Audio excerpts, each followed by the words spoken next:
Hello, Jai Hind students. Very good evening, everyone. I welcome you all on this amazing platform. क्या सभी लोगों को मेरी आवाज प्रॉपर्ली आ रही है? क्या मैं प्रॉपर्ली दिखाई दे रही हूँ? फटाफट से बता दीजिए। तो इस सेशन की हम शुरुआत करेंगे, जो कि है हमारा सबसे इम्पोर्टेंट, सबसे ज्यादा वेटेज वाला chapter, human health and diseases. सबसे इंटरेस्टिंग, मेरा फेवरेट, बहुत ज्यादा इम्पोर्टेंट टॉपिक।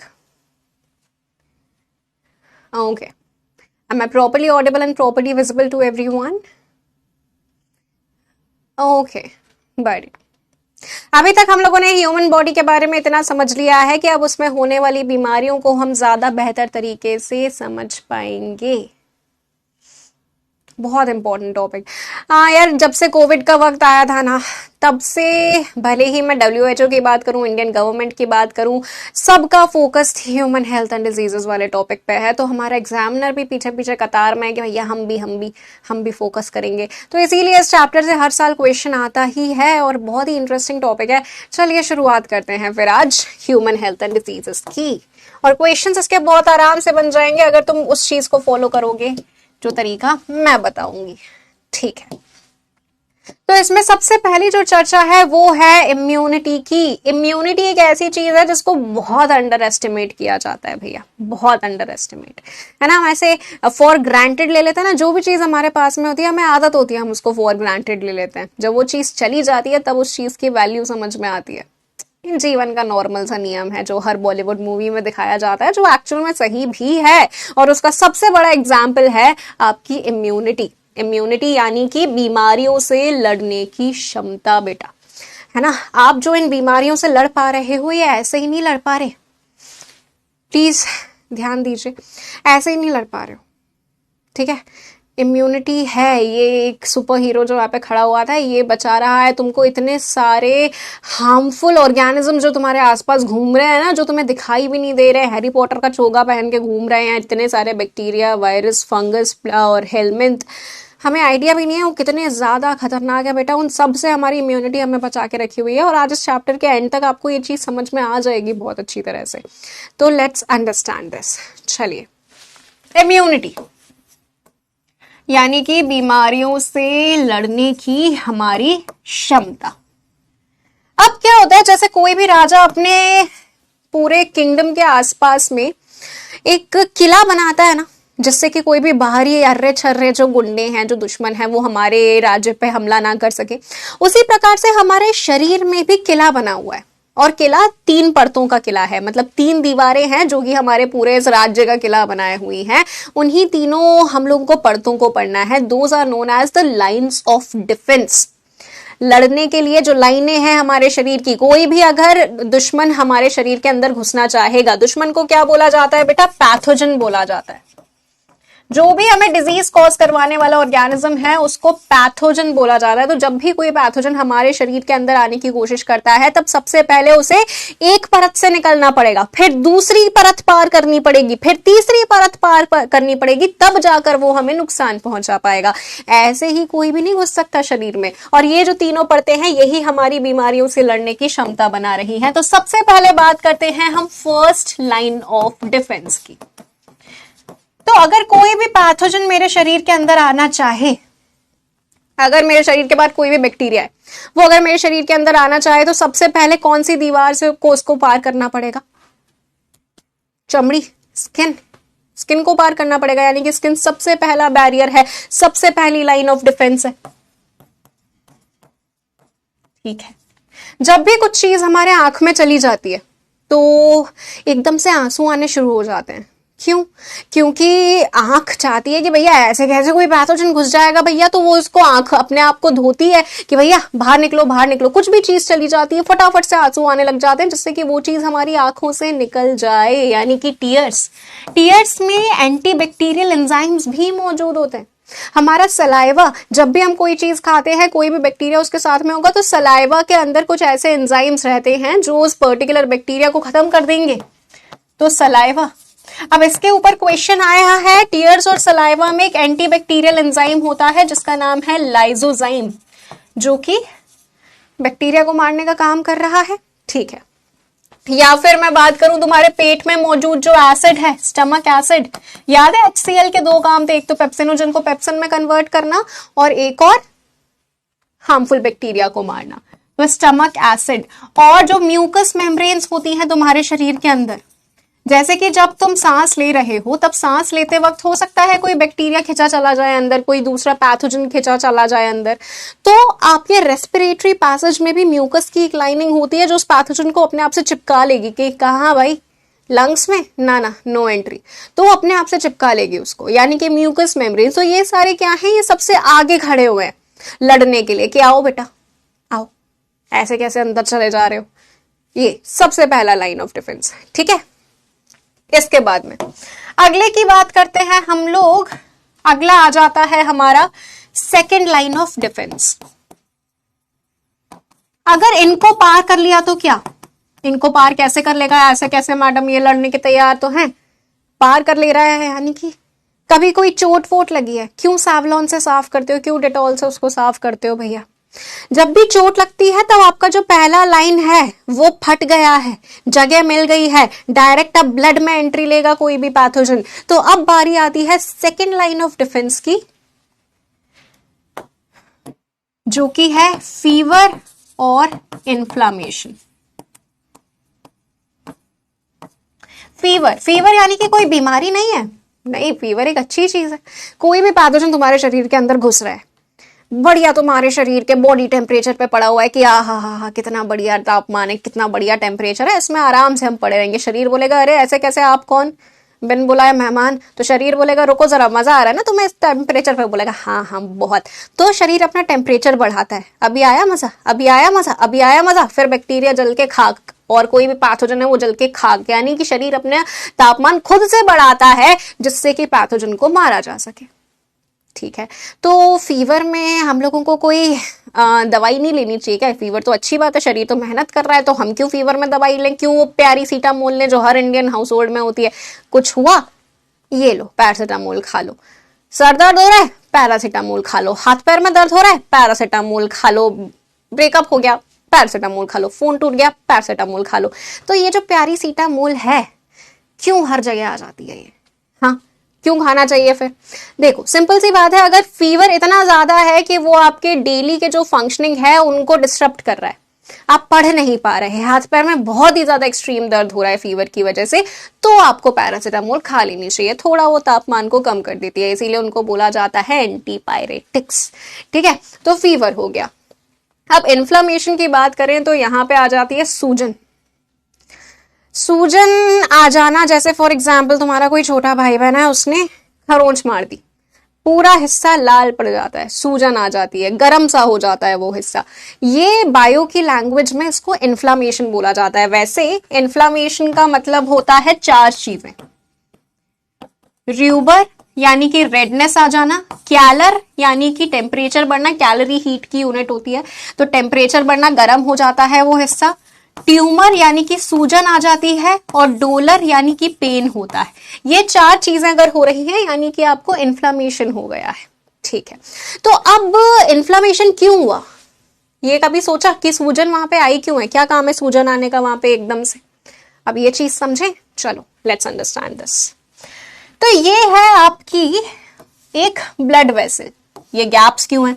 सेल्स हैं बेटा ब्लड वेसल के, सेल्स के बीच में थोड़ा तो गैप होगा, अगर हम लोग बात करें माइक्रोस्कोपिक लेवल पे तो थोड़ा थोड़ा गैप होता है, ठीक है।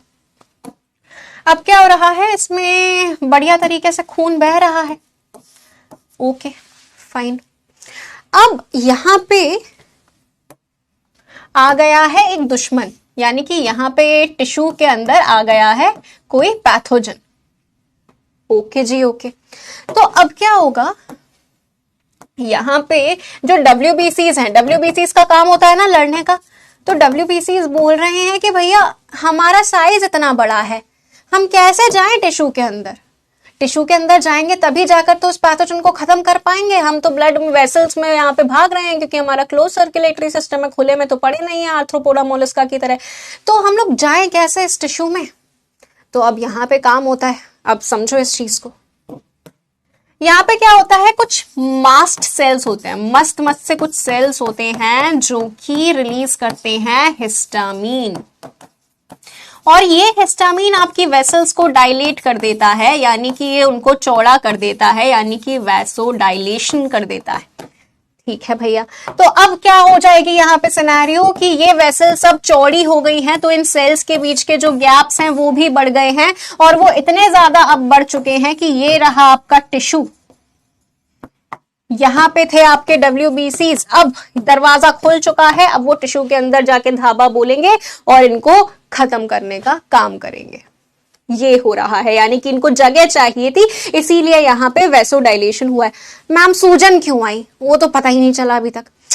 अरे मेरे बच्चे, एक्चुअल में क्या हुआ है, ये टिश्यू है, जैसे ही यहाँ पे पैथोजन की एंट्री हुई, WBCs बोलते हैं अटैक हुआ है, फटाफट से ब्लड का फ्लो ज्यादा दौड़ाओ वहां पे, जिससे कि हम लड़ पाए भैया। तो ज्यादा से ज्यादा ब्लड एकदम से यहाँ पे आएगा जहां पे भी कट लगा है, और फिर वहां से WBCs निकल के आपके टिश्यू के अंदर जाएंगे।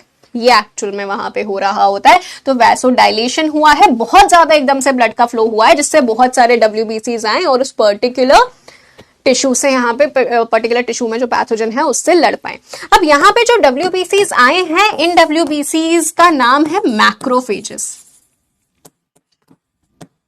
ठीक है, तो इन्होंने बोला कि चलो हम लड़ रहे हैं भैया, हम तो लड़ लेंगे, लेकिन अगर नहीं लड़ पाए तो, अगर पैथोजन इनसे बच गया तो, अगर पैथोजन बहुत ही ज्यादा स्ट्रॉन्ग हुआ तो, यानी कि सेकेंड लाइन ऑफ डिफेंस को पार कर गया है पैथोजन, तो अब क्या होगा भैया, अब इस चीज को समझना। अब बारी आ जाती है आपके थर्ड लाइन ऑफ डिफेंस की।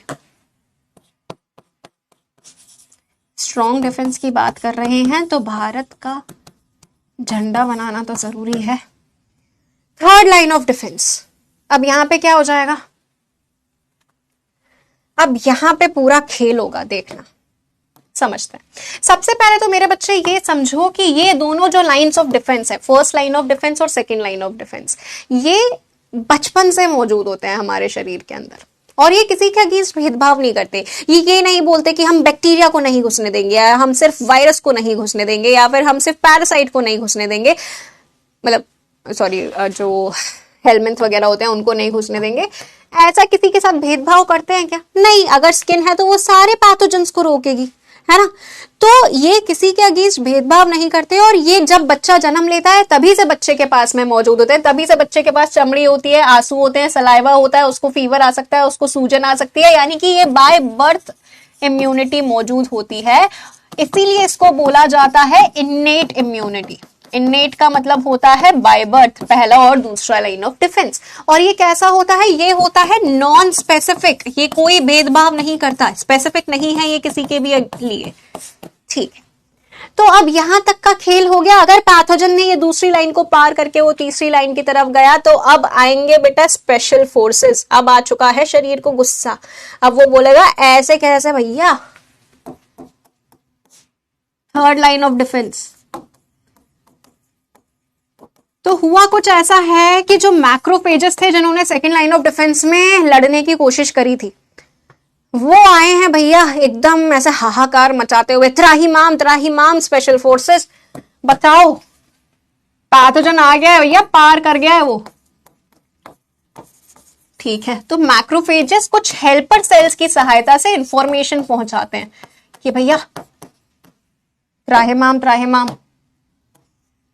स्पेशल फोर्सेस को देखो, अब दो प्रकार की स्पेशल फोर्सेस होती हैं आपके शरीर में, एक होते हैं बी सेल्स और एक होते हैं टी सेल्स। याद होगा मैंने तुम्हें बोला था WBCs पढ़ाते टाइम कि वहां पे लिम्फोसाइट्स थे। लिम्फोसाइट्स के दो प्रकार होते हैं, बी सेल्स और टी सेल्स, जो आपकी इम्यूनिटी में बहुत इंपॉर्टेंट रोल करते हैं। बाद में बताऊंगी, याद करना, नोट्स पलट के देखो। WBCs में लिम्फोसाइट्स के ये दोनों प्रकार हैं, बी सेल्स और टी सेल्स। ठीक है, ये धावा बोलते हैं भैया, ये आ जाते हैं आप स्पेशल फोर्सेस। अब ये क्या करते हैं, ये बचपन से मौजूद नहीं होते, ये पहले तो उस पैथोजन को समझते हैं कि भैया इसने दोनों लाइनें पार कर ली हैं, यानी कि इसके अंदर कुछ तो खास है, कुछ तो ये अलग कर रहा है।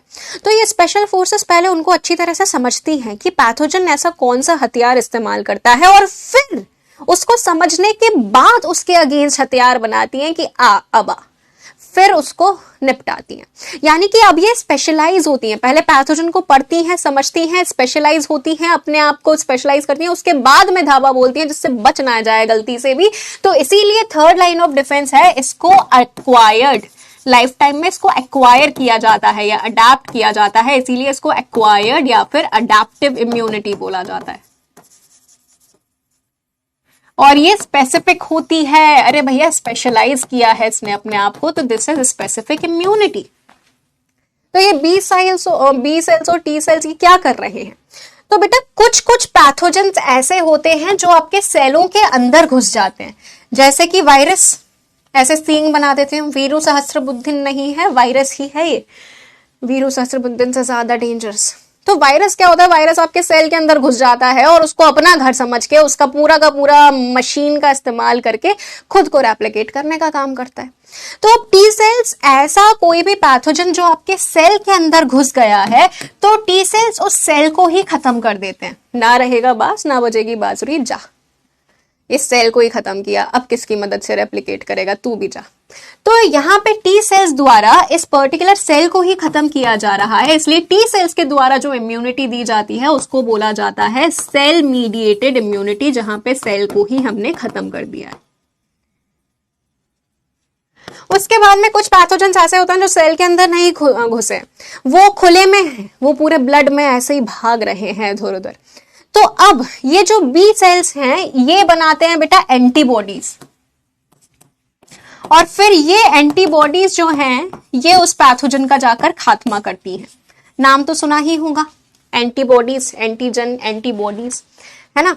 तो अब ये एंटीबॉडीज उनका खात्मा करेंगी, तो बी सेल के द्वारा जो इम्यूनिटी दी जाती है उसको बोला जाता है ह्यूमरल इम्यूनिटी।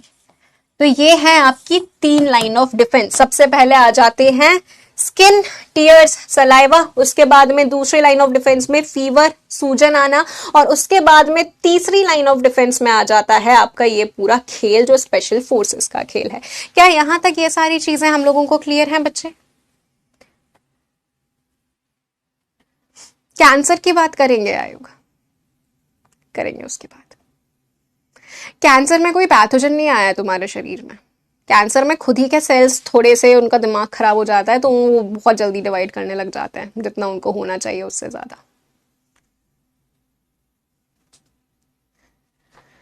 ओके, ठीक है, clear, all done, all set, बढ़िया है जी, बढ़िया है। एक्वायर्ड इम्यूनिटी सेंस इतनी ज्यादा जरूरी है हमारे लिए, तो इसीलिए इसकी थोड़ी और चर्चा कर लेते हैं। एक चार्ट बना रही हूं, वो एज इट इज चार्ट बनाना है, और ये आपके चैप्टर का सबसे इंपॉर्टेंट चार्ट है ऑफ एक्वायर्ड इम्यूनिटी।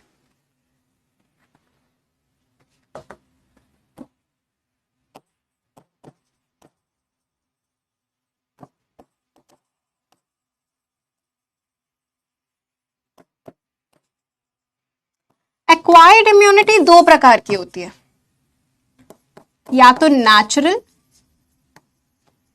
या तो आर्टिफिशियल। आजकल की हीरोइनें देखो, सबकी सब एक जैसी दिखने लग गई हैं, सबके सब सेम टू सेम राइनोप्लास्टी करा रही हैं, चिन फिलर्स करा रहे हैं, ये करा रहे हैं, वो करा रहे हैं, सबके सब बिल्कुल एक जैसे दिखने लग गए हैं, है ना। क्यों? क्योंकि आर्टिफिशियल है, क्योंकि सर्जरी करा रहे हैं। पुराने जमाने की हीरोइनें देखो एकदम नेचुरल ब्यूटी, मधुबाला, ऐश्वर्या, करीना, दीपिका, कैटरीना, इतनी एकदम नेचुरल ब्यूटीज है ना, आर्टिफिशियल नहीं है। यानी कि सिंपल सी बात, नेचुरल और आर्टिफिशियल में क्या फर्क है कि नेचुरल में कोई छेड़खानी नहीं करी गई है, और आर्टिफिशियल में बाहर से कोई ना कोई छेड़खानी करी गई है। यही डेफिनेशन है, ठीक है। एक्वायर्ड इम्यूनिटी अगर नेचुरल है, यानी कि कोई छेड़खानी नहीं करी गई है, और अगर उसमें बाहर से कोई छेड़खानी करी गई है, तो वो आपकी हो जाती है आर्टिफिशियल इम्यूनिटी। अब देखो, नेचुरल में 2 प्रकार आ जाते हैं और आर्टिफिशियल में 2 प्रकार आ जाते हैं, एक एक्टिव एक पैसिव। दोनों में एक्टिव और पैसिव। उसी प्रकार से यहां पे भी एक्टिव और पैसिव। एक्टिव का मतलब है जहां पे शरीर एक्टिवली एंटीबॉडीज बना रहा है, बहुत एक्टिवली खुद से एंटीबॉडीज बना रहा है। और पैसिव का मतलब है बाहर कहीं से एंटीबॉडीज आ रही हैं। दोबारा से सुनो, एक्टिव का मतलब है शरीर खुद से एक्टिवली एंटीबॉडीज बना रहा है, और पैसिव का मतलब है कहीं बाहर से एंटीबॉडीज आ रही है, एक्टिव नहीं है यानी कि शरीर। अब यहां पे अगर मैं बात करूं नेचुरल तरीके से शरीर खुद कब एंटीबॉडीज बनाता है, जब भी हमें कोई भी इंफेक्शन होता है, जब भी हमें कोई भी एलर्जी होती है ना, शरीर खुद से एंटीबॉडीज बनाता है, राइट। अब बाहर से एंटीबॉडीज नेचुरल तरीके से कैसे आएंगी? बाहर से आ रही हैं, खुद से क्या उड़ उड़ कर आ रही हैं? कैसे आ रही हैं भैया एंटीबॉडीज बाहर से खुद से? तो ये एक बहुत ही अच्छा एग्जाम्पल है मदर्स एंटीबॉडीज। एक माँ ही तो है बेटा जो बच्चे की रक्षा करना तब से शुरू कर देती है जब बच्चा माँ के गर्भ में होता है। मदर्स एंटीबॉडीज, बच्चा माँ के गर्भ में है तभी से उसे बीमारियों से लड़ने की क्षमता प्रोवाइड करना शुरू कर देती है माँ। कैसे? प्लेसेंटा के थ्रू एंटीबॉडीज पहुंचवा के। तो प्लेसेंटा के थ्रू भी एंटीबॉडीज आती हैं, और बोला जाता है ना कि माँ का जो पहला पीला गाढ़ा दूध होता है वो बच्चे के लिए बहुत अच्छा होता है, वो बीमारियों से लड़ने में मदद करता है, सुना होगा। उसको बोला जाता है कोलेस्ट्रम बेटा। कोलेस्ट्रम के थ्रू भी बच्चे को एंटीबॉडीज मिलती हैं, इसीलिए ये इतना ज्यादा जरूरी होता है। तो अब सिंस हम एंटीबॉडीज की बात कर रहे हैं तो अब इस चीज को देखना, there are different types of antibodies. बहुत ज्यादा डिटेलिंग में नहीं जाएंगे, जितने की जरूरत है उतना ही पढ़ेंगे। जैसे तुम्हारा कुछ ना कुछ निकनेम होगा ना, लड्डू, मुन्नू, छोटू, बड़कू, उसी प्रकार से एंटीबॉडीज का भी एक निकनेम होता है, इम्यूनोग्लोबुलिन्स, इम्यूनिटी में मदद करने वाले ग्लोबुलिन्स, उर्फ आईजी। टाइप्स ऑफ एंटीबॉडीज अगर हमें याद रखने हैं तो हम इससे याद रख सकते हैं, गेम्ड, इससे याद रखना, ठीक है। आईजीजी, आईजीए, आईजीएम, आईजीई और आईजीडी, ठीक है। आईजीजी जो है ये प्लेसेंटा को क्रॉस कर कर बच्चे के पास में जाती है जब बच्चा मां के गर्भ में होता है। आईजीए जो है ये कोलेस्ट्रम के थ्रू बच्चे को मिलती है। आईजीएम लार्जेस्ट एंटीबॉडी होती है। आईजीई किसी भी एलर्जी के टाइम पे रिलीज होती है। इतना हम लोगों को याद रखना है, ठीक है बच्चे। चलिए, तो अब यहाँ पे प्लेसेंटा के थ्रू कौन सी गई है? आईजीजी गई है, और कोलेस्ट्रम के थ्रू आईजीए गई है। इसको हम लोग याद रखेंगे। यहां तक की चीजें क्लियर हैं क्या? एक बार मुझे ये बताएंगे, इज दिस थिंग क्लियर?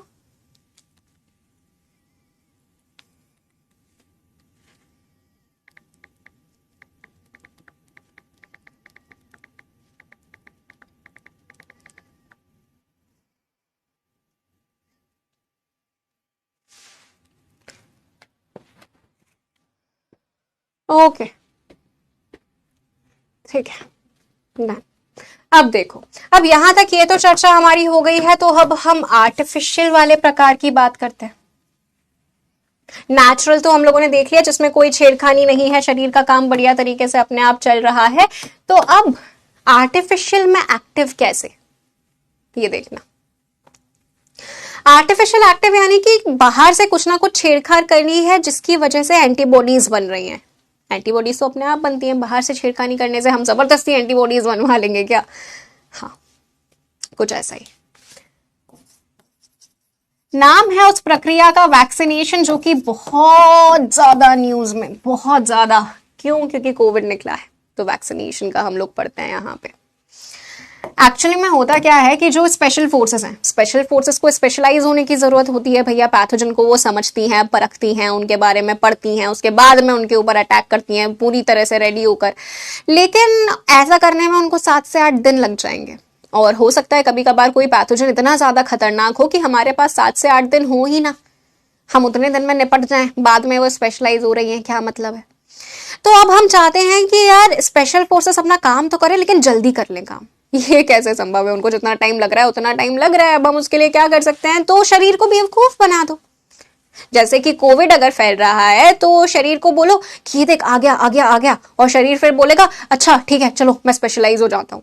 तो वो स्पेशलाइज होकर बैठ जाएगा। लेकिन अभी तक एक्चुअल में नहीं आया पैथोजन, हमने तो उसको ऐसे डराया था और उसने एंटीबॉडीज बना ली। अब जब एक्चुअल में आएगा तब एंटीबॉडीज तो हमारे पास ऑलरेडी पहले से प्रिपेयर्ड हैं, तो धाबा बोल देगा शरीर।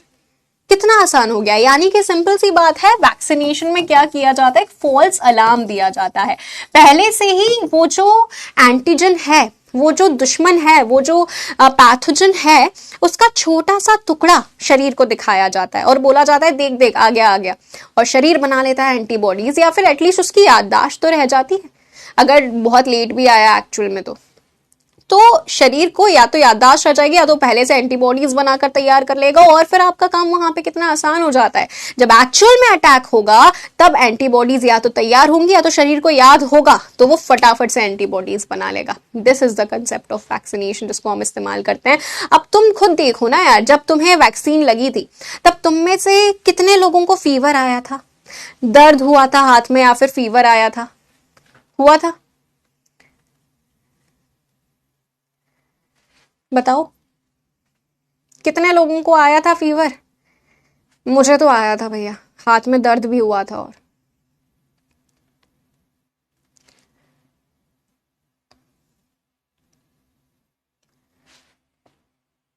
स्वेलिंग हुई थी, थोड़ा दर्द हुआ था, थोड़ा बहुत भी हल्का भी दर्द हुआ था। तो कुछ समझो ना, अब तुम्हारे सामने पूरा चिट्टा पट्टा खुला हुआ है। वैक्सीनेशन में हम लोगों ने कोविड के वायरस का थोड़ा सा टुकड़ा डाला था, उसके स्पाइक प्रोटीन का थोड़ा सा एक टुकड़ा डाला था। अब जब इंजेक्शन लगाया गया तब हमने पहली लाइन ऑफ डिफेंस को पार किया, यानी कि स्किन को पार किया। ठीक है, दूसरी लाइन ऑफ डिफेंस क्या थी? फीवर आना, सूजन आना। आया जिसको भी आया, जिसको नहीं हुआ उसको थोड़ा बहुत आया होगा जो नेग्लिजिबल होगा। तीसरी लाइन ऑफ डिफेंस एंटीबॉडीज बनवाना। तो शरीर ने एंटीबॉडीज बना ली। अब जैसे ही तुम्हारे ऊपर उस वायरस का अटैक हुआ होगा, तुम ऑलरेडी तैयार थे, तुम्हारे शरीर ने लड़ लिया, तुम्हें पता भी नहीं चला। तुम तो आराम से टीवी देख रहे थे या पढ़ रहे थे, खा रहे थे, सो रहे थे, तुम्हारे शरीर को पता भी नहीं चला। और जो एंटीबॉडीज पहले बन चुकी थी अब वो अपना काम दिखा देती हैं, वो इस कोविड वायरस को हटा के फेंक देती हैं, and you live happily. This is how much immunity is important. इसीलिए इतनी ज्यादा इंपॉर्टेंट है आपके शरीर की immunity. This is the concept of vaccination. Clear?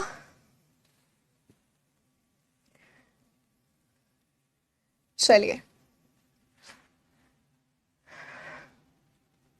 बेटा, जाला पढ़ोगे नहीं तो फॉर्म भर के भी क्या ही कर लोगे।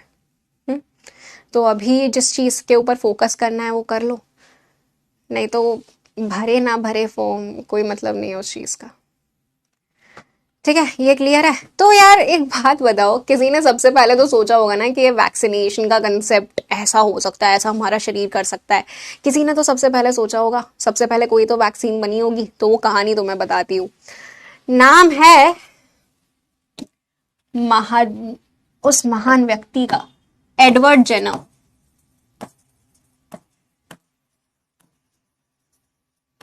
Edward Jenner, who is known as the father of vaccination या फादर ऑफ इम्यूनाइजेशन। इम्यूनाइजेशन यानी कि वैक्सीनेशन सेम चीज है।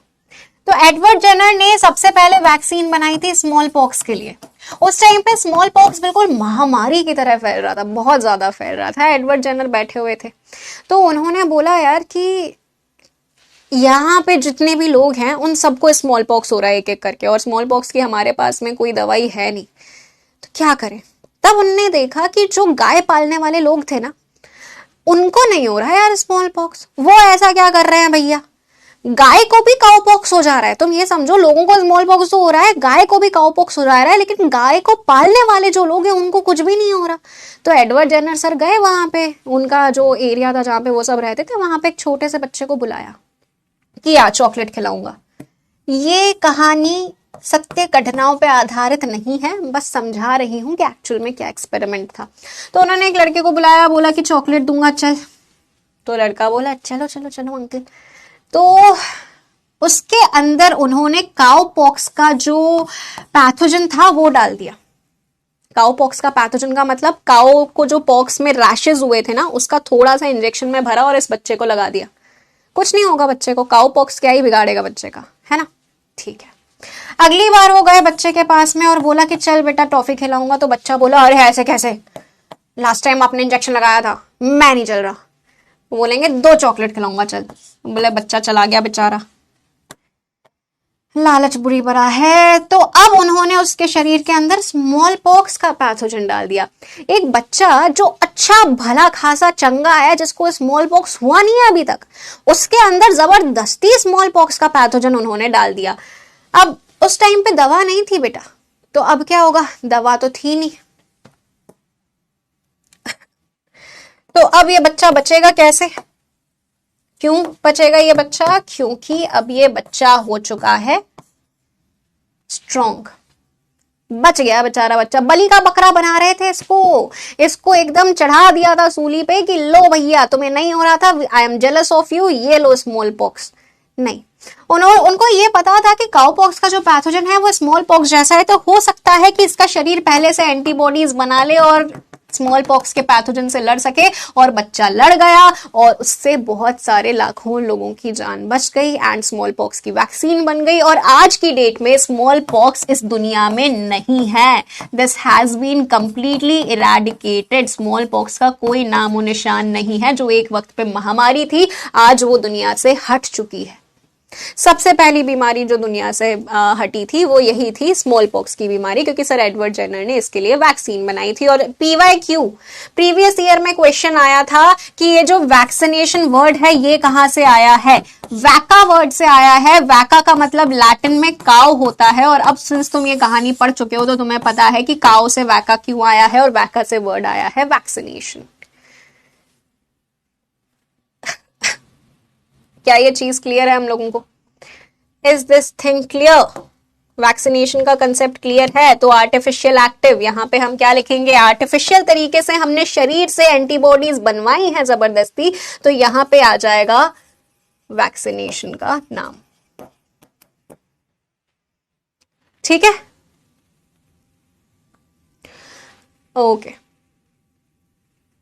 अब इसके बाद में आ जाता है आर्टिफिशियल पैसिव, यानी कि शरीर के बाहर से एंटीबॉडीज जबरदस्ती डाली हैं। हाँ, कैसे कैसे यहाँ पे आई हैं अपने आप एंटीबॉडीज? तो ये तब आती है जैसे फॉर एग्जांपल तुम्हें किसी सांप ने काट लिया, तो अब शरीर जब तक उसके लिए एंटीबॉडीज बनाएगा तब तक तुम तो नहीं बचोगे, और फिर उसके बाद में, सांप के बाद में हम वैक्सीन लें ऐसा हो नहीं सकता, या फिर हर एक सांप के लिए हम वैक्सीन लें ऐसा हो नहीं सकता।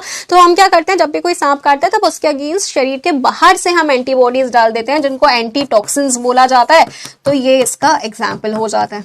Antitoxins are example of acquired artificial passive. और वैक्सीनेशन पूछा जा सकता है किस प्रकार का है, तो तुम सिंपल सा बोलना AAA। AAA बैटरी है ये। Acquired artificial active is vaccination. सोचने की जरूरत ही नहीं पड़ेगी तुम्हें, इजी हो जाएगा तुम्हारे लिए। ठीक है बच्चे, चलिए यहां तक हमारा काम हो चुका है। वैक्सीनेशन, यार मैंने स्लाइड्स ही नहीं बताई हैं, ऐसे ही लिख कर ही बता दिया है। चलो ये ज्यादा बेटर है। अब कुछ वैक्सीन हैं जिनके बारे में आपको पता होना चाहिए, देखते हैं। ठीक है दीक्षा, तुम सुन लो बेटा, क्यों ब्लॉक होने के काम कर रही है बच्चे, और जितने भी बच्चे हैं कर लो, तुम बातें कर लो, मैं यहाँ पे लेक्चर छोड़कर जाऊं? हो गया तुम लोगों का?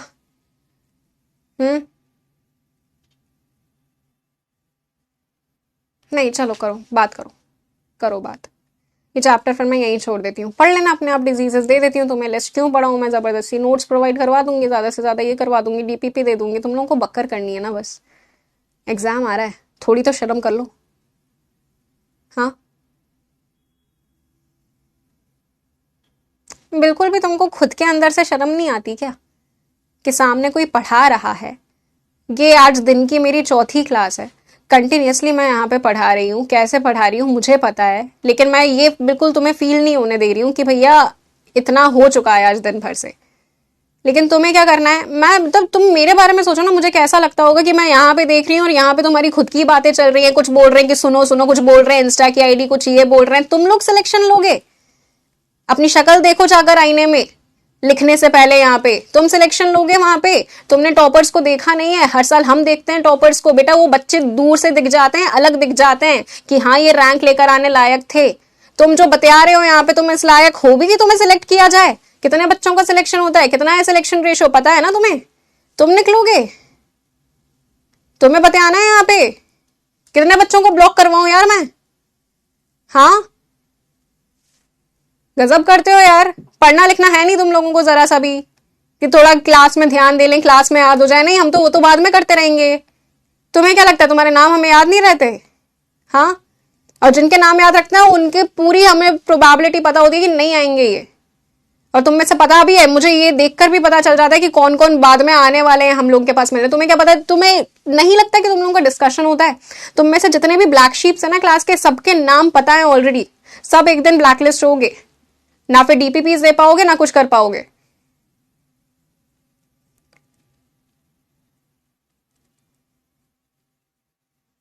अरे चैट्स ऑफ करके क्या करूं? तुम लोगों के डाउट्स नहीं पूछूं क्या? रिकॉर्डेड दे दूं क्लास? हर बार चैट ऑफ करना ऑप्शन होता है क्या? मैम चैट ऑफ कर दो, तो क्या चैट ऑफ कर दूंगी? डाउट्स कैसे पूछूंगी तुमसे, बात कैसे करूंगी?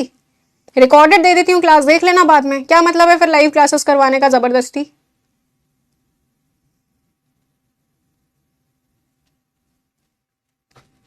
अलग बच्चे हैं यार। कोई एक बोल रहा है कि सुनो सुनो मेरी बात सुनो, दूसरे बोल रहे हैं हाँ सुनाओ सुनाओ। हाँ, हम तो यही करने बैठे हैं ना, हमें थोड़ा ना सुननी है टीचर की बात।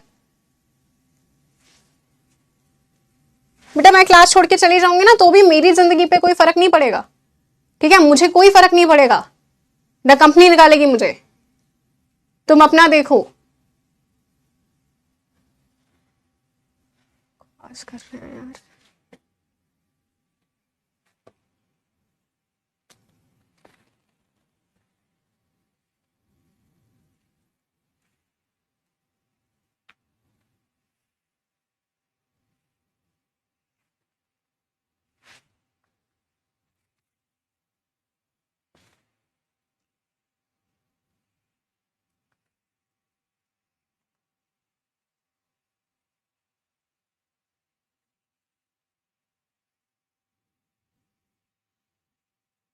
मैं नहीं करती यार गुस्सा, मुझे नहीं पसंद है गुस्सा करना। मेरा मूड खराब हो जाता है पूरे दिन के लिए।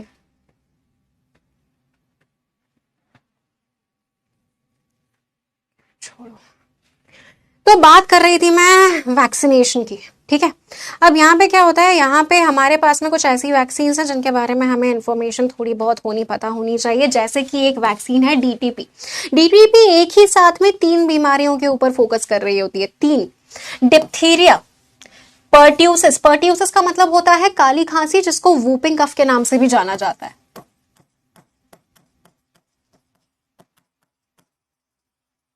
और एक है टिटनेस। टिटनेस का इंजेक्शन लगता है ना जब भी हमें जंग लगे, लोहे से लग जाती है और खून निकल आता है। जंग लगे लोहे से ही लगने पे हम लोग क्यों टिटनेस का इंजेक्शन लगवाते हैं? ये समझना जरूरी है कि टिटनेस का हमें पर्टिकुलर पैथोजन वहां मिलता है जहां पे बहुत ज्यादा डस्ट है, बहुत ज्यादा धूल वगैरह है। तो जहां जंग लगी हुई है ऑफ कोर्स वहां पे भी कुछ ना कुछ गंदगी होगी, इसीलिए वहां से हम लोगों को ये पैथोजन मिल रहा है। तो यानी कि जहां पे भी ऐसी धूल वगैरह है, जहां पे भी जंग लगी हुई है, वहां से लगने पे अगर हमें खून निकल आता है, यानी कि हमारा फर्स्ट बैरियर टूट चुका है, अब वो पैथोजन हमारी स्किन में घुसने के लिए तैयार है। इसीलिए हम टिटनेस का इंजेक्शन एक श्योर, एकदम एक सेफ साइड होने के लिए लगवा लेते हैं, ठीक है? इसके बाद में बात आ जाती है बीसीजी। बीसीजी जो है इसका फुल फॉर्म है बैसिलस कैलमेट-ग्यूरिन, और ये है वैक्सीन ट्यूबरक्लोसिस की। और ट्यूबरक्लोसिस क्यों जरूरी है वो हम सबको पता है, तो बीसीजी इसके अगेंस्ट वैक्सीन है, इसका नाम याद रखेंगे। इसके बाद में आ जाती है ओपीवी। ओपीवी जो है ये है ओरल पोलियो वैक्सीन। 2 बूंद जिंदगी के अमिताभ बच्चन जी इसका ऐड किया करते थे, याद है? तुम्हें टेस्ट भी याद होगा वो वैक्सीन का जो बचपन में हम लोगों को पिलाई गई थी। सोचो जरा एक बार, टेस्ट भी याद रहता है हमें उस चीज का। पोलियो इंडिया से अब कंप्लीटली हट चुका है, इसलिए भी ओरल पोलियो वैक्सीन के बारे में हमें पता होना चाहिए। It has been completely eradicated from India, ठीक है? Okay, done. अब ये बात हमारी हो गई है, ये भी चर्चा हो गई है, तो कुछ बीमारियों के बारे में अब हम लोग बात करना शुरू करते हैं, ठीक है? सबसे पहले हम बात करते हैं प्रोटोजोअन बीमारियों के बारे में। प्रोटोजोअन बीमारियां वो होती हैं जो एक प्रोटिस्टा की वजह से हो रही हैं। प्रोटिस्टा याद है? अमीबा, वो अमीबा और पैरामीशियम वगैरह जिसके अंदर आ रहे थे, यूग्लिना जिसके अंदर आ रहा था, यूनिसेलुलर यूकैरियोट्स जो थे, वो हैं प्रोटोजोन्स, उसी के अंदर आते हैं। तो उनके द्वारा होने वाली बीमारियां मैं बता रही हूँ। अब हमें क्या क्या नोट करना है, ये पूरा चार्ट नोट करना है क्या?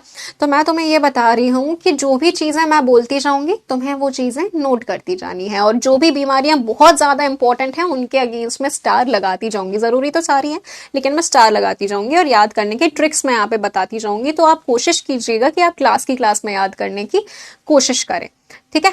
हो जाएगा, बिल्कुल मुश्किल नहीं है। सबसे पहले यहाँ पे एक आती है बीमारी मलेरिया, और मलेरिया के अगेंस्ट मैं यहाँ पे ट्रिपल स्टार लगा रही हूँ, क्योंकि पिछले 2 पेपर उठाकर देखोगे दोनों में मलेरिया के बारे में पूछा गया। मैंने बोला भी था मलेरिया आएगा, आया था मलेरिया। क्यों? क्योंकि 2030 तक हटाना चाहता है इंडिया इसको, इसलिए आया था मलेरिया। मलेरिया कॉज करने वाला जो पैथोजन है उसका नाम है प्लाज्मोडियम। पढ़ा था हम लोगों ने जब हम लोग मल्टीपल फिजन पढ़ रहे थे। मल्टीपल फिजन का एग्जाम्पल प्लाज्मोडियम था। अब प्लाज्मोडियम हमारे शरीर के अंदर आता कैसे है? एक मच्छर की सवारी कर कर।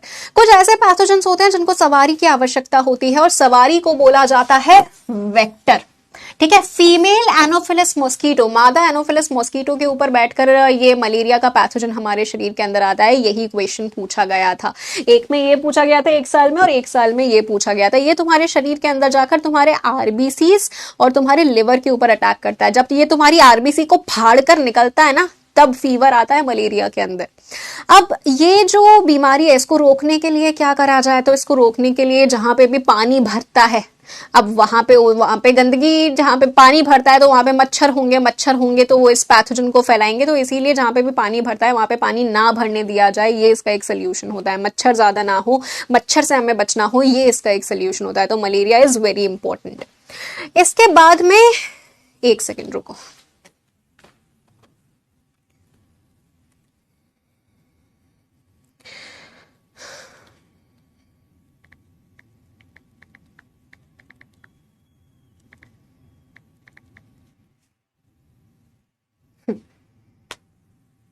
हाँ, ये आया था अभी, दोनों दोनों पेपर में आया था। मैं जो बीमारियां बताऊंगी वो बहुत ज्यादा इंपॉर्टेंट है हमारे पास। इसके बाद में आ जाती है एक बीमारी जिसका नाम है पायरिया। पायरिया का नाम सुना है? मसूड़ों से खून निकलने लग जाता है, मसूड़े पूरे सूज जाते हैं। पायरिया जो बीमारी होती है वो एक्चुअल में क्या होती है? आपके मसूड़ों को क्या बोला जाता है इंग्लिश में? इनको बोला जाता है बेटा जिंजाइवा। तो इनको कॉज करने वाला, जो मसूड़ों में सूजन कॉज करने वाला जो पैरासाइट है उसका नाम है एंट अमीबा जिंजिवालिस। ऐसे आप इस चीज को याद रखेंगे, ठीक है? तो एक्चुअल में क्या होता है कि फॉर एग्जाम्पल ये आपका दांत है, ये उसकी जड़ है, ठीक है? और इसके आसपास में यहाँ पे हड्डी मौजूद है, ये हड्डी है जिसके अंदर दांत फंसा हुआ है, और ये यहाँ पे आपके मसूड़े मौजूद हैं, ठीक है? तो दांत के आसपास का जो पूरा एरिया है जिसमें मसूड़े हैं, जिसमें हड्डी मौजूद होती है, इसको बोला जाता है दांत के आसपास यानी कि पेरियो, और दांत यानी कि डोंशियम। दांत के आसपास यानी कि पेरियोडोंशियम। इसमें जब सूजन आती है तब उसको बोला जाता है पेरियोडोंटाइटिस। मसूड़ों में सूजन आने के 2 कारण होते हैं, या तो विटामिन सी की कमी हो गई है या तो पेरियोडोंटाइटिस हो गया है। वो पैथोजन आपके दांत के आसपास के एरिया में इतना ज्यादा इफेक्ट करता है जिसकी वजह से पहले तो ये मसूड़े जो हैं आपकी सूज जाते हैं, नीचे खिसकने लग जाते हैं, हड्डी गलना शुरू हो जाती है। हड्डी अगर गल जाती है तो दांत ढीला पड़ जाता है, और एक बार दांत अगर ढीला पड़ा तो वापस से वो टाइट नहीं किया जा सकता, वो अब गिर के ही मानेगा, ठीक है? ओके, अब देखो, अब यहां पे ये आ गया आपका पायरिया। इसके बाद में एक बीमारी है जिसका नाम है स्लीपिंग सिकनेस। स्लीपिंग सिकनेस तो मैम हमें भी है, हम भी 22-22 घंटे तक सो सकते हैं। सो सकते हो क्या? नहीं, 10-12 घंटे सो सकते हो ज्यादा से ज्यादा, और क्या। स्लीपिंग सिकनेस में इंसान 22-22 घंटे तक सोता है, और अलोंग विद फीवर ये एक्चुअली में नर्वस सिस्टम पे अटैक करता है। नाम है ट्रिपैनोसोमा। सोना से सोमा याद रख लेना भैया, नींद बहुत आती है, सो जाता है इंसान, सोना से सोमा याद रखना। इसका जो वेक्टर है वो है सीसी फ्लाइज। इसको टसी टसी मत पढ़ना, सीसी फ्लाइज पढ़ना है इसको, टी साइलेंट है यहाँ पे। तो टी से ट्रिपैनोसोमा, टी से सीसी फ्लाइज, ये आ जाता है यहाँ पे। ओके,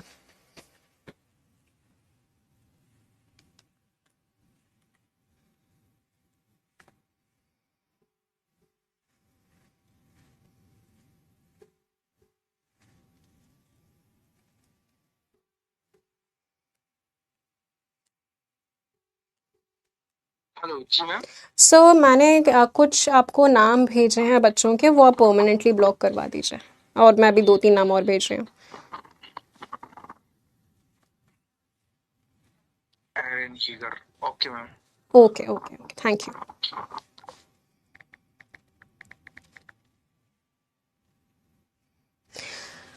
ओके, इसके बाद में आपका अगली बीमारी आ जाती है डायरिया।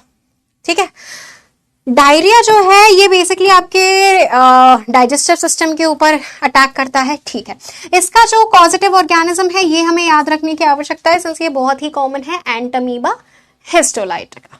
ओके, इसके बाद में एक बीमारी है जिसके ऊपर दोबारा से मैं स्टार लगा रही हूं, यहाँ पे 3 स्टार लगा रही हूं। ये पूछा जा सकता है इस साल, काला अजर।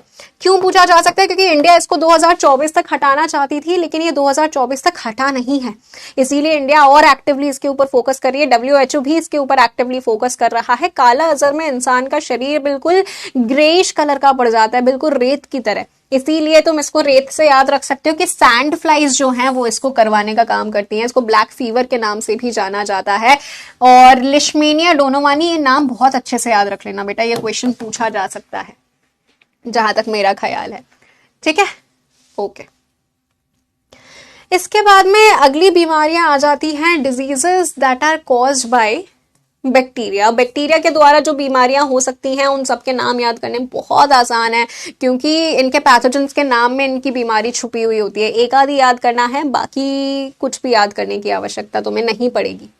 बस इतना हमें याद रखना है। देखो अभी मैं बता देती हूँ कि कौन सी बीमारी बैक्टीरिया की वजह से हो रही है, कौन सी वायरस, कौन सी प्रोटोजोअन, कौन सी फंगस, कौन सी हेलमिन। तो इसके लिए जब ये सारी बीमारियां तुम पढ़ लोगे ना, तब एक ऐसा चार्ट बनाना जिसमें 5 कॉलम बनाना। यहाँ पे बैक्टीरियल बीमारियां लिखना ग्रीन कलर से, उसके बाद में ऑरेंज से जैसे प्रोटोजोअन बीमारियां लिख ली, ब्लू से मैंने फंगल बीमारियां लिख ली। ऐसे अलग अलग रंगों से इन बीमारियों के नाम लिखना, और जिनके भी पॉजिटिव्स याद रखने की जरूरत है, और छोटे में उनके पॉजिटिव्स लिख लेना। तो तुम्हें याद रहेगा एग्जाम में कि अच्छा टिटनेस जो था वो ग्रीन कलर से लिखा था, यानी कि टिटनेस एक बैक्टीरियल बीमारी है। ऐसे तुम्हें याद आएगा, तुम्हारा दिमाग बहुत स्ट्रांग है, पिक्चर मेमोरी बन जाती है, कलर से हमें याद रहता है। ठीक है बच्चे, प्लीज इस चीज को ध्यान रखिएगा, एक ऐसा चार्ट बना लीजिएगा।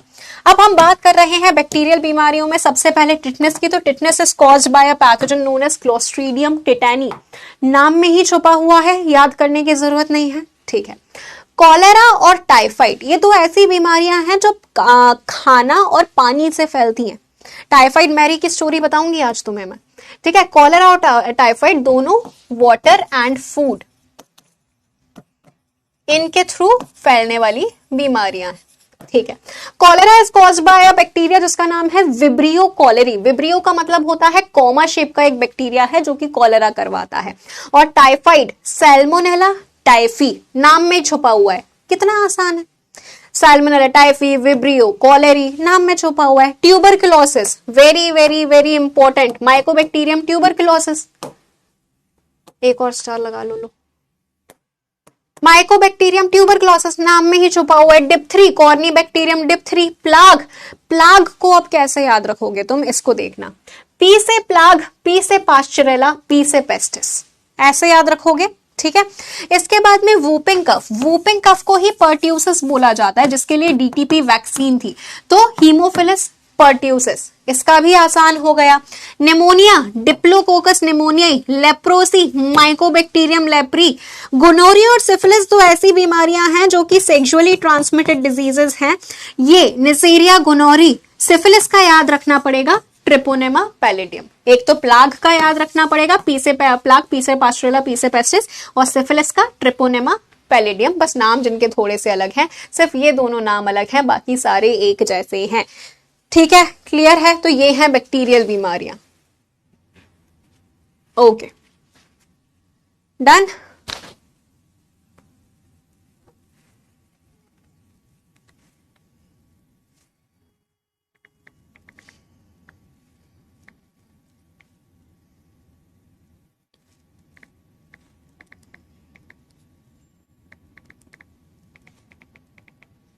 Okay, UTI is basically urinary tract infection. उसके लिए भी एंटीबायोटिक्स दिए जाते हैं, ठीक है। तो आप गायनेकोलॉजिस्ट को सजेस्ट कर सकते हैं, वो आपको दे देंगे, या फिर जनरल फिजिशियन भी आपको यूटीआई की मेडिकेशन दे देगा। उसमें आपको एंटीबायोटिक्स और पेन किलर्स दिए जाते हैं और फिर उससे आराम से वो क्लियर हो जाता है, ठीक है। चलिए, इसके बाद में बात करते हैं diseases those are caused by viruses. अब यहाँ पे कुछ बहुत इंपॉर्टेंट बीमारियों के बारे में बात करने वाले हैं। सबसे पहली बीमारी है एड्स। एड्स का फुल फॉर्म है, जो अब तुम कंप्लीटली समझ सकते हो, एक्वायर्ड इम्यूनो डेफिशिएंसी सिंड्रोम। नाम से ये समझ में आ रहा है, ये हम लोगों को एक्वायर्ड, ठीक है, एक्वायर किया है लाइफ टाइम में। इम्यूनो डेफिशिएंसी यानी कि इम्यून सिस्टम की डेफिशिएंसी हो जाती है इस पर्टिकुलर बीमारी में। तो एड्स कोई एक बीमारी नहीं है। एड्स का मतलब है कि कोई ना कोई ऐसी चीज हो रही है जिसके चलते आपके शरीर में जो इम्यूनिटी है वो इतनी ज्यादा कम हो गई है कि आलतू फालतू अर्रे छर्रे जो इन्फेक्शंस हैं, जैसे कि जुकाम हो गया या फिर निमोनिया हो गया, इनकी वजह से भी इंसान की डेथ हो जाती है, ठीक है। तो एड्स की वजह से डेथ नहीं होती है, एड्स के द्वारा इम्यूनिटी जो कम हो गई है, जो आपकी दीवार इतनी अच्छी बनी हुई थी, जो किला बना हुआ था वो ढह गया था। तो आलतू फालतू अर्रे छर्रे जो इन्फेक्शंस थे, जो अपॉर्चुनिटी की तलाश में थे, ऐसे इन्फेक्शंस को बोला जाता है अपॉर्चुनिस्टिक इन्फेक्शंस। इन्होंने तुम्हारे शरीर के ऊपर धावा बोला है और इनकी वजह से इंसान की डेथ हो जाती है, ये है, ठीक है। तो एड्स होता किस कारण से है? एड्स होता है एक वायरस की वजह से जिसका नाम है human immuno deficiency virus. HIV virus मत बोलना, यहाँ पे वी का मतलब वायरस ही है। एचआईवी की वजह से ह्यूमन इम्यूनो डेफिशिएंसी वायरस, ये क्या करता है? ये आपके शरीर में CD4 सेल्स का नंबर कम कर देता है। CD4 सेल्स इतने कम हो जाते हैं, अगर 200 से ज्यादा कम हो जाते हैं, यानी कि अब तो हो चुका है काम तुम्हारे शरीर में। एड्स अगर जैसे ही ये एचआईवी तुम्हारे शरीर में एंटर करता है, उसके 8 से 10 साल बाद इसके फंक्शंस हमें दिखना शुरू होते हैं, क्योंकि 8 से 10 साल तक ये हमारे CD4 सेल्स को धीरे धीरे करके खत्म कर देता है। और एक वक्त आता है ऐसा जब हमारा शरीर हमें किसी भी पैथोजन से नहीं बचा पाता, लड़ ही नहीं पाता। तो जुकाम की वजह से किसी की डेथ हो गई। एड्स इतनी खतरनाक बीमारी है बेटा, तो इसके अगेंस्ट वैक्सीन क्यों नहीं बन पा रही है मैम? इतनी खतरनाक है, बना दो वैक्सीन वायरस के लिए, जैसे हम लोगों ने बाकी बीमारियों के अगेंस्ट बनाई है। तो अब समझो इसके अगेंस्ट वैक्सीन क्यों नहीं बनी। ये जो एचआईवी है ना, ये है बेटा बहरूपिया। ये क्या करता है? बार बार विग लगाकर आ जाता है, कभी मूछ लगाकर आ जाता है, कभी दाढ़ी लगाकर आ जाता है। तो हम अगर किसी के अगेंस्ट वैक्सीन बनाए भी तो ये क्या करेगा? फिर मूछ बना के आ जाएगा, मूछ लगा के आ जाएगा, फिर उसके अगेंस्ट वैक्सीन बनाओ, फिर वो विग लगा कर आ जाएगा, फिर उसके अगेंस्ट वैक्सीन बनाओ, फिर वो साड़ी पहन के आ जाएगा, फिर उसके अगेंस्ट वैक्सीन बनाओ। तो ये अपने इतने रूप बदलता रहता है कंटिन्यूअसली कि इसके अगेंस्ट बार बार हम वैक्सीन नहीं बना पाते। क्यों अपने इतने रूप बदलता है? क्योंकि इसका जो जेनेटिक मटीरियल है वो स्टेबल नहीं होता। जैसे हमारा जेनेटिक मटीरियल DNA है, वायरस का जेनेटिक मटीरियल यहाँ पे RNA है एचआईवी का, जिसकी वजह से बहुत ज्यादा चेंजेस अपने अंदर ले आता है, जिसकी वजह से हम इसके अगेंस्ट कोई एक वैक्सीनेशन बना ही नहीं पा रहे। अब इम्यूनिटी की सिंस हम बात कर रहे हैं, तो तुम लोगों में से किसी ने भी कोविड के आसपास में जो एक बीमारी फैली थी ब्लैक फंगस, उसका नाम सुना था? ब्लैक फंगस क्या होता है?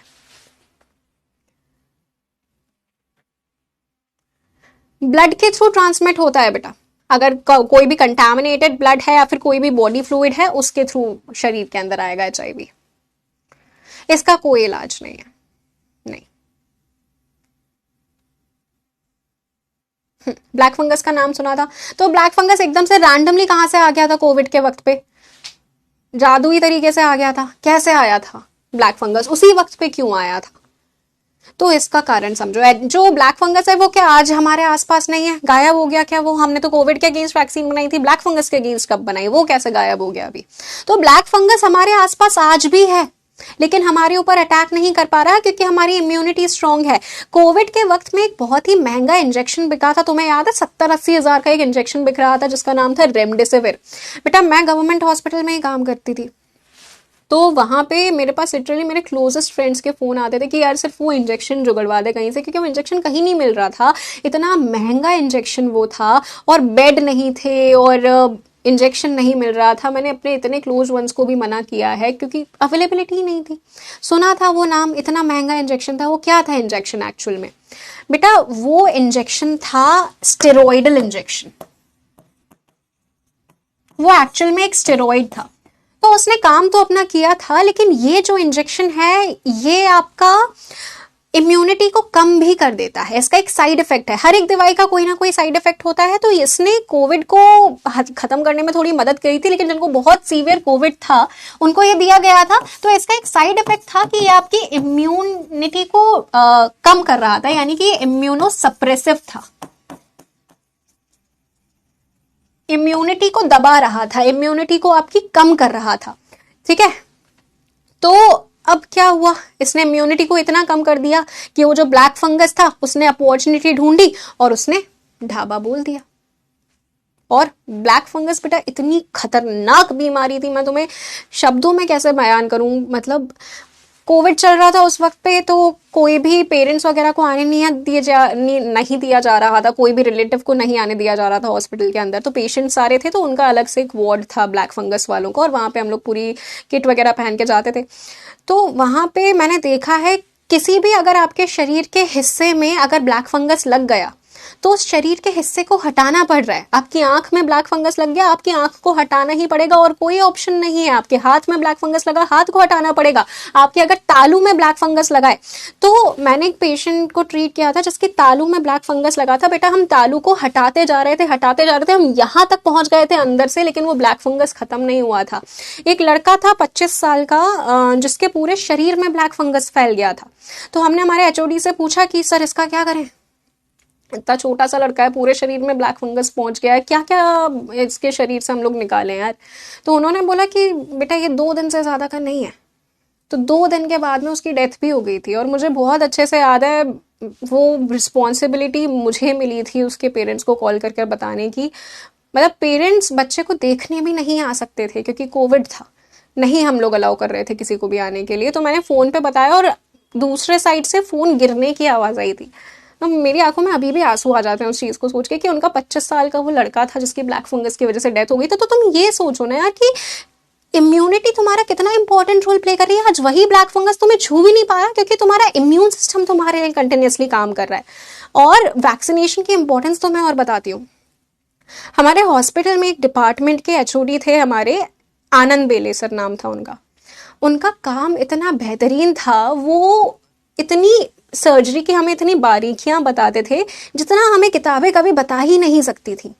बेहतरीन इंसान, लेकिन वो ओबीज थे, उनको लंग रिलेटेड इश्यूज थे, ओबीज थे इसीलिए उनको बहुत सारी एसोसिएटेड बीमारियां थी। तो एक और डिपार्टमेंट के एचओडी थे, वो उनके बेस्ट फ्रेंड थे, उनको ऐसी कोई बीमारी नहीं थी। अब पता नहीं डॉक्टर होते हुए भी उन दूसरे सर ने आनंद सर को बोला कि क्या करना है वैक्सीन लगवा के, क्योंकि हम लोग फ्रंटलाइन वॉरियर्स थे उस टाइम पे, तो हमें सबसे पहले वैक्सीन लगी थी। तो उन्होंने नहीं लगवाई वैक्सीन, डॉक्टर होते हुए उन्होंने वैक्सीन नहीं लगवाई, ना आनंद सर को लगवाने दी। अब आनंद सर को कोविड हो गया और उनका शरीर जो था वो ओबीज था, उनके लंग्स में इशू था जिसकी वजह से वो उस चीज़ को झेल नहीं पाए और उनकी डेथ हो गई थी। मतलब वैक्सीन कितनी ज़्यादा इंपॉर्टेंट थी तब पता चला था। बहुत सारे लोगों ने नहीं लगवाई वैक्सीन कि हम कैसे भरोसा कर लें वैक्सीन के ऊपर कि हमारे शरीर के अंदर वो पैथोजन डाला जा रहा है। लेकिन वैक्सीन कितनी ज़्यादा ज़रूरी थी उन लोगों से पूछो जिन्होंने वैक्सीन नहीं लगवाई और उनकी जान चली गई थी। हमने देखा है हमारे सबसे फेवरेट फैकल्टी को जाते हुए। तो ये है वैक्सीन की इम्पोर्टेंस, ये है इम्यूनिटी की इम्पोर्टेंस।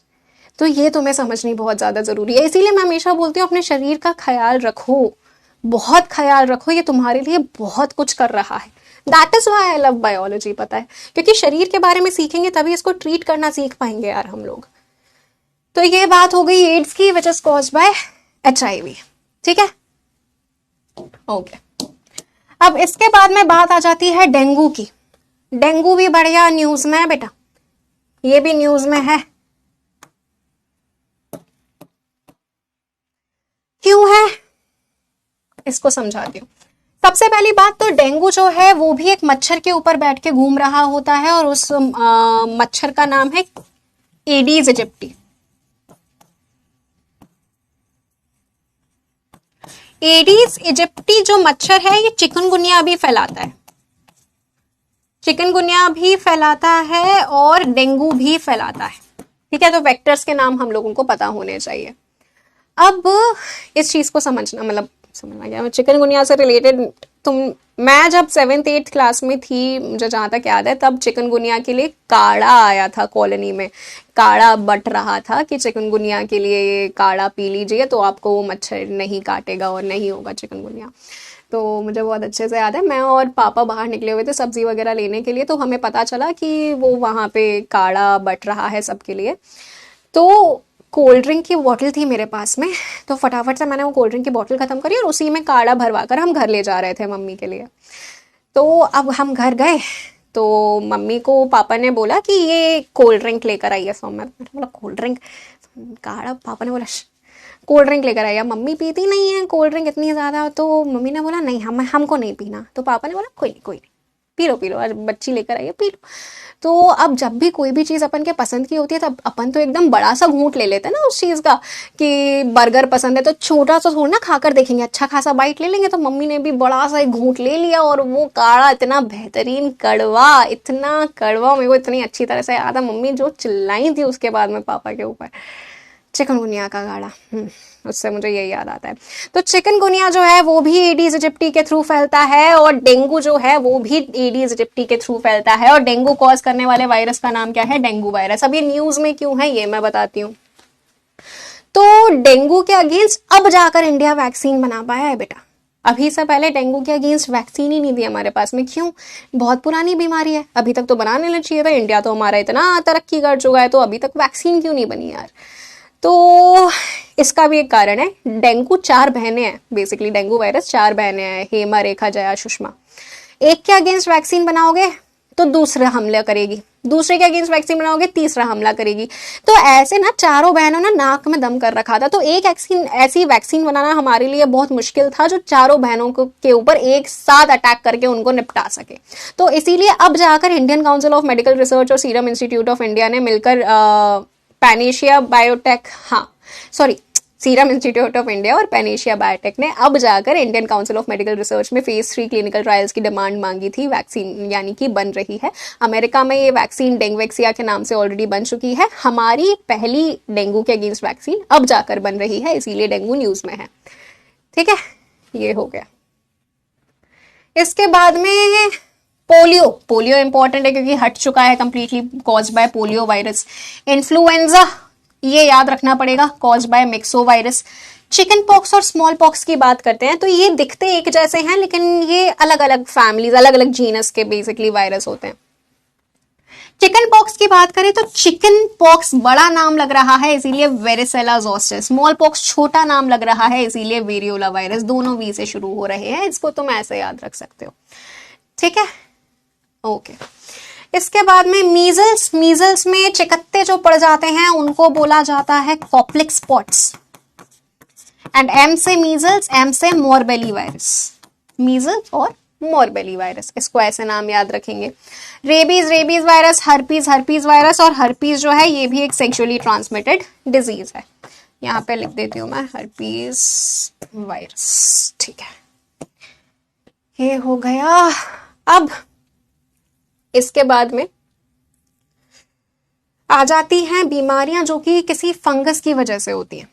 ठीक है, फंगस कैसी एनवायरनमेंट में ग्रो करता है ये हम ऑलरेडी बात कर चुके हैं। जहां पे बहुत ज्यादा उमस है, जहां पे बहुत ज्यादा गर्मी है, वहां पे फंगस की ग्रोथ होती है, राइट। तो उसी प्रकार से हम लोग देखते हैं जैसे एस्थमा एक फंगस की वजह से भी हो सकता है जिसका नाम है एस्परजिलस फ्यूमिगेटस। तो एस्थमा में खांसी सी आती है ना, सांस नहीं आती है, फ्यूम्स जब भी उड़ते हैं तब हमें सांस नहीं आती, तो तुम फ्यूमिगेटस से ऐसे रिलेट कर सकते हो, एक ट्रिक है जिससे रिलेट कर सकते हो। ठीक है, उसी प्रकार से एथलीट्स फुट एक ऐसी फंगल इन्फेक्शन है जो पैरों में हो जाता है, तो इसको नाम ही एथलीट्स फुट दे दिया गया है क्योंकि कभी भी तुम एथलीट के अगर पैर को देखोगे तो वहां पे ही सबसे ज्यादा फंगल इन्फेक्शन होता है। क्यों? क्योंकि उसका पैर कंटिन्यूसली शूज के अंदर बंद होता है, शूज के अंदर उसको पसीना आता है, गर्मी होती है, यानी कि उमस है, गर्मी है, तो फंगस के ग्रो होने के लिए परफेक्ट कंडीशन है। तो टीनिया पेडिस पैर में हो रहा है तो पेडिस, इसको ऐसे याद रख सकते हो। इसके बाद में स्कैबीज, एस्कैरिस स्कैबीज की वजह से हो रहा है, नाम में छुपा हुआ है। बाल्डनेस, अगर सर में यहाँ पे स्कैल्प में फंगल इन्फेक्शन हो जाएगा तो यहाँ पे फर्दर हेयर की ग्रोथ नहीं होगी, तो इसको सर में कैप पहनते हो तो टीनिया केपाइटिस कैप्सिस को याद रख लेना। रिंगवॉर्म, दाद, सबसे फेमस, सबसे कॉमन दाद के बारे में हम सबने सुना हुआ है। अब ये 3 अलग अलग जेनेरा की वजह से होता है। एक ट्राइकोफाइटम होता है, एक एपिडर्मोफाइटन होता है ना, एक माइक्रोस्पोरम होता है। लेकिन हम लोग एक नाम को याद रखेंगे तो भी हमारा काम हो जाएगा, ट्राइकोफाइटन लेरिकोसम। ये नाम याद रखना जरूरी है क्योंकि दाद जो है वो एक बहुत ही कॉमन सी बीमारी है। ठीक है, ओके। इसके बाद में अगली और आखिरी जो बीमारी आ जाती है, हमने फंगल पढ़ ली है, वायरल पढ़ ली है, बैक्टीरियल, प्रोटोजोल पढ़ लिया। आखिरी बीमारी है, इस पे मैं ट्रिपल स्टार लगा रही हूँ, 5 स्टार लगा रही हूँ, ये पूछे जाने की अच्छी खासी प्रोबेबिलिटी है। हाथी पांव की बीमारी which is known as elephantiasis. मैंने तुम्हें डाइवर्सिटी में भी बताया था, एक राउंड वॉर्म की वजह से ये बीमारी होती है बेटा। ठीक है, round worm which is caused by a filarial worm जिसका नाम है विचेरिया बेनक्रॉफ्टी। और ये जिस सवारी के ऊपर बैठ के घूमती है वो है क्यूलेक्स मॉस्किटो। इस मॉस्किटो के ऊपर बैठकर ये बीमारी फैलती है। तो अभी तक हम लोगों ने कौन कौन से वेक्टर्स देख लिए? मलेरिया के लिए फीमेल एनोफिलिस देखा था, उसके बाद में स्लीपिंग सिकनेस के लिए सीसी फ्लाइज देखा था, काला अजर के लिए हम लोगों ने सैंड फ्लाइज देखा था, डेंगू और चिकनगुनिया के लिए हम लोगों ने एडीज इजिप्टी देखा था, हाथी पांव की बीमारी के लिए हमने क्यूलेक्स मॉस्किटो देखा। तो अभी तक हम लोगों ने इतने पढ़ लिए। ठीक है, ओके। अब ये हो गया है, तो अब हमारा पिटारा बचा हुआ है। क्वेश्चंस हम अगली क्लास में इसके कर लेंगे। और तुम्हें टाइफाइड मैरी की कहानी सुनाऊं? टाइफाइड मैरी के बारे में सुनोगे? तो एक महिला थी जिनका नाम था मैरी मैलन। उनको टाइफाइड मैरी के नाम से जाना जाता था क्योंकि उनको एक जैसे एसिम्प्टोमेटिक कोविड फैला था ना, जिसमें सिम्टम्स नहीं थे लेकिन कोविड के लिए आप पॉजिटिव टेस्ट कर रहे थे, उसी प्रकार से एक ऐसा डेंगू भी था जिसमें सिम्टम्स नहीं थे लेकिन उनको डेंगू था। तो वो क्या करती थी, लोगों के घरों में खाना बनाया करती थी। तो अब जहाँ पे भी वो खाना बनाती थी वहां पे लोग बीमार पड़ जाते थे, तो वहां से भाग जाती थी। फिर लोग बीमार पड़े, फिर भाग गई उस घर से, फिर बीमार पड़े, फिर भाग गई उस घर से, क्योंकि खाना और पानी से फैलता है ये। तो एक बार एक 5 साल की छोटी बच्ची की डेथ हो गई। तब फिर सर्च वारंट निकाला गया कि भैया कौन है ये महिला। तो पता चला कि इनको एक्चुअली में टाइफाइड है। तो उनको फिर क्वारंटीन कर दिया गया। उनको बोला कि अब आप कहीं पे खाना नहीं बनाएंगे, अभी आप यहीं रहिए। अब उनका रोजी रोटी नहीं चल पा रही उनकी, तो उन्होंने अपना नाम बदला। उन्होंने मैरी मैलन से अपना नाम मैरी ब्राउन कर लिया और वो एक हॉस्पिटल में जाकर खाना बनाने लग गई कि भैया यहाँ लोग बीमार पड़ेंगे, यहीं कि इनका इलाज हो जाएगा। अरे हॉस्पिटल में जाकर वो खाना बनाने लग गई। तब वहां पे फिर लोग दोबारा से बीमार पड़े खाना खाने की वजह से। तब उनको दोबारा पकड़ा गया और फिर उनको क्वारंटीन किया गया 25-30 साल के लिए। और फिर उनकी डेथ भी ऐसे ही हुई थी अकेले, उनके रिलेटिव्स भी उनसे मिलने नहीं आ पाए थे। तो इसीलिए इनको बोला जाता है, टाइफाइड मैरी के नाम से इनको जाना जाता है। ये टाइफाइड मैरी की कहानी थी। ठीक है, ओके। हाथी पांव की बीमारी में बेसिकली यहाँ पे फ्लूइड एक्यूमुलेशन हो जाता है, स्किन बहुत ज्यादा ड्राई हो जाती है, हाथी की तरह पैर लिटरली सूज जाता है। तो अब बारी आ जाती है हमारे पिटारे की। अच्छा, तुम लोगों ने कभी ऐसा देखा है कि ब्रेन सर्जरी चल रही है और इंसान गिटार बजा रहा है? कभी इंस्टाग्राम पे तो देखा होगा। क्यों भैया, ऐसे कैसे गिटार अलाउ कर दिया? ये ब्रेन सर्जन को यहाँ पे डिस्टरबेंस नहीं हो रहा और इसको दर्द नहीं हो रहा क्या? सर्जरी चल रही है भैया इसकी, इसको तो जनरल एनेस्थीसिया देना चाहिए था। ये गिटार कैसे बजा रहा है? ऐसा सिनेरियो कभी देखा है किसी ने? देखा है? हाँ, ऐसा भी होता है यार। एक इंडियन सिंगर भी थे जिन्होंने ऐसा किया था। तो इसके बारे में थोड़ी सी मैं डिटेलिंग तुम्हें देती हूँ। एक्चुअली में जो ब्रेन होता है उसके पास में कोई भी पेन रिसेप्टर्स नहीं होते। पेन रिसेप्टर्स को नोकिसेप्टर्स बोला जाता है। इसके पास में कोई भी पेन रिसेप्टर्स मौजूद नहीं होते। ऐसे कैसे मैम दिमाग में नहीं होते यार पेन रिसेप्टर्स? हमें तो सर दुखता है यार, तुम जैसे मेरा सर दुखवाते हो, इतना सर दुखवा देते हो कि मुझे ये 4 दीवारें दिखती हैं बस कि मैं अपना सर फोड़ लूं जाकर, है ना? तो सर दुखता तो है हमारा, तो ब्रेन में कैसे पेन रिसेप्टर्स मौजूद नहीं है? ब्रेन में नहीं है, ब्रेन के आसपास ये जो आपकी स्कैल्प की मसल्स हैं यहाँ पे पेन रिसेप्टर्स मौजूद होते हैं। आपके जो मेनिंजेस होती हैं वहां पे पेन रिसेप्टर्स मौजूद होते हैं, तो उनकी वजह से आपको दर्द होता है। ब्रेन के अंदर मौजूद नहीं है पेन रिसेप्टर्स। ठीक है, ठीक है, चलो मैडम, हमने ये समझा ब्रेन के अंदर पेन रिसेप्टर्स नहीं है, तो इसका मतलब ये थोड़ी ना है कि इंसान गिटार बजाएगा। वो गिटार क्यों बजा रहा है? उसको सुला दो ना, ब्रेन सर्जरी चल रही है, काहे को डिस्टर्ब कर रहा है भैया डॉक्टर्स को? तो अब ये भी समझो। तो एक्चुअल में होता कुछ ऐसा है कि सर्जन जो है वो अपना काम कर रहा है ब्रेन में, ठीक है। अब वो ये देखना चाहता है कि वो गलती से पेशेंट के हाँ मूवमेंट में या फिर जो बोलने का रीजन है वहां पे कुछ ना कुछ गलती ना करते। तो वो चाहता है कि पेशेंट कंटिन्यूसली कुछ ना कुछ बोलता रहे, कुछ ना कुछ एक्टिविटी करता रहे, जिससे कि उसको ये पता चलता रहे कि हाँ भैया मैं सही काम कर रहा हूं। नहीं तो ऐसा तो नहीं है कि वो इंसान सो जाए, तुम सर्जरी कर दो, सोकर उठे तो वो कुछ बोल ही नहीं पा रहा, तो दोबारा से उसकी खोपड़ी खोल के दोबारा से ऑपरेशन करोगे क्या? इतना आसान थोड़ी ना होता है स्कल खोल के ऑपरेशन करना। तो इसीलिए वो चाहता है कि इंसान कुछ ना कुछ एक्टिविटी करते रहे। वो गा रहा है, वो गिटार बजा रहा है, तो उसका दिमाग के मोशन एक तो एक्टिव है, उसका बोलना एक्टिव है, तो वो सारे रीजन्स में कहीं फर्क तो नहीं पड़ रहा। ये सब एक बार थोड़ा सा कंफर्म करने के लिए सर्जन चाहता है कि भैया तू मेरा एंटरटेनमेंट भी करते रहे। नर्स बोलती है कि मैं स्वैग में फोटो भी खिंचवा लूंगी और आप गिटार बजाते रहिए। This is how it works, ठीक है। तो ये मुझे थोड़ा सा इंटरेस्टिंग लगा था, तो आई थॉट कि मैं तुम्हें बताऊं। ओके चलिए, तो आज की क्लास को फिर हम लोग यहीं पे खत्म करते हैं। और जैसा कि मैं हमेशा बोलती हूं और हमेशा बोलती रहूंगी, दैट एनेस्थीसिया नहीं दिया जाता। एनेस्थीसिया सिर्फ तब दिया जाता है जब स्कल को खोला जा रहा है, तब फिर इंसान को जगा दिया जाता है, फिर उसकी ब्रेन की सर्जरी करी जाती है। ऐसा नहीं है कि खोपड़ी तोड़ दे रहे हैं एनेस्थीसिया दिए अपना। मैम ने तो बोला था ब्रेन के अंदर पेन रिसेप्टर्स नहीं होते, अरे स्कल में तो होते हैं ना। तो उसको तो तोड़ने के लिए उस वक्त पे जब उसको काटा जाता है, आरी से काटा जाता है, तब थोड़ा बहुत दिया जाता है एनेस्थीसिया, ठीक है।